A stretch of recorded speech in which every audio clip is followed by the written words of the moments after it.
अस्सलामु अलैकुम वरहमतुल्लाहि वबरकातुहू। वालेकुम अस्सलाम। हम सब किसकी उम्मत में हैं? हम सब हज़रत मोहम्मद सल्लल्लाहु तआला अलैहि वसल्लम की उम्मत में।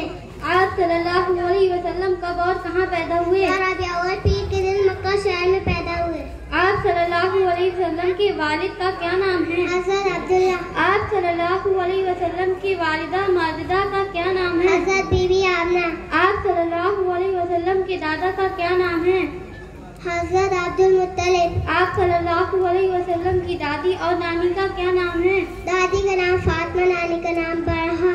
आप सल्लल्लाहु अलैहि वसल्लम का कुरैश के किस खानदान से ताल्लुक था?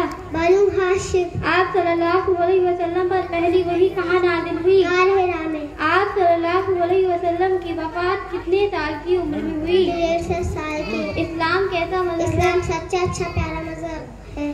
अस्सलामु अलैकुम। वालेकुम अस्सलाम।